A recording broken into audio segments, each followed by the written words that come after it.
Hi guys, જય શ્રી કૃષ્ણ. કેમ છો બધા? આજનો વિડીયો કોઈ મતલબ કે હું જમવાનું બનાવું છું, જમવા બેઠી છું એના ઉપર નથી. આજનો વિડીયો છે લવાર ગામમાં જે એક સારું કામ થઈ રહ્યું છે, જે કરે છે મહિપતસિંહ બાપુ. જે દીકરાઓને, આ દીકરો છે મારો, જે દીકરાઓને ભણી ગણી અને દુઃખ સહન કરીને, દુઃખ વેઠીને એમને કઈ રીતે મોટા કરીએ છીએ ને, એ ખાલી આપણું જ મન જાણતું હોય છે.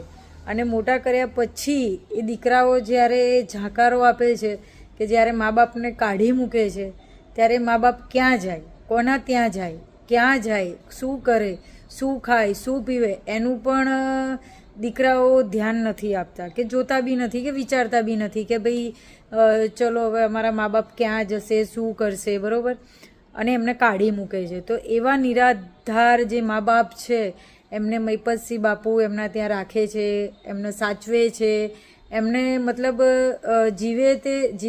જીવતા જીવત તો રાખે જ છે, પણ મર્યા પછી પણ એમની દરેક જે બી અંતિમ ક્રિયાની વિધિ છે, આ છે તે છે, એ બધું એ કરે છે. અને એક બીજું સાથે એ પણ કામ કરે છે કે ભાઈ ગરીબ મા બાપ છે જે બાળકોને ભણાવી નથી શકતા, અથવા જેના મા બાપ નથી, કે ભાઈ દાદા દાદી સાથે રહે છે, કે ભાઈ એવા જે છોકરાઓ છે એમને પણ ભણતર આપી રહ્યા છે અને ભણાવે છે, એજ્યુકેશન આપે છે, આગળ વધવાનો મોકો આપે છે અને બહુ જ સરસ કામ કરી રહ્યા છે. અને એવા ઘણા લોકો આ કામ કરી રહ્યા છે.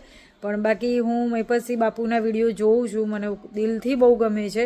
અને હું તો કહું છું કે દરેક જણાએ છે ને ત્યાં એકવાર મુલાકાત લેવી જ જોઈએ. પોતાના બાળકોને લઈને જાઓ, કે એમને દેખાડો કે ભાઈ આજે તમે છો, આજે મા બાપ વગર રહી નથી શકતા, અને પછી મોટા થઈને તમે જ્યારે મેરેજ થાય અને ત્યારે તમે મા બાપને કાઢી મૂકો છો, તો એ કેટલા હદ સુધી યોગ્ય છે. મેં એક વાત એ પણ નોટિસ કરી છે કે જ્યાં સુધી છોકરાઓને પરણાયા નથી હોતા ને ત્યાં સુધી કોઈ મા બાપ વૃદ્ધાશ્રમમાં ગયા એવું તમે વિચાર્યું? એવું સાંભળવા મળ્યું તમને કે ભાઈ મારા છોકરાને લગ્ન નથી થયા અને મને કાઢી મૂક્યા, મને વૃદ્ધાશ્રમમાં કાઢી મૂક્યા, મારા છોકરાએ કીધું તો મારે તને નથી રાખવા, તમને નથી રાખવા, એવું ના. હું પણ એક સ્ત્રી છું, હું પણ વહુ બનીને આવેલી છું આ ઘરમાં. તો મને ક્યાંક એવું લાગે છે કે ક્યાંક આપણા મા બાપની બી એક કમી હોઈ શકે, અને મા બાપનું બી એક એવું કર્તવ્ય હોવું જોઈએ કે ભાઈ પોતાની દીકરીને આ વાત સમજાવે, અને પોતાની દીકરીને સમજાવે કે ભાઈ જેમ અમે તારા મા બાપ છીએ એમ સામે જે છે એના મા બાપ, જે છોકરા સાથે તારા લગ્ન થશે એના મા બાપ બી તારા મા બાપ જ છે. તારા ભાઈ ભાભી અમને નહીં રાખે ને કાઢી મૂકશે તો તને કેવું લાગશે? તો તું એના મા બાપને બી સારી રીતે સાચવ.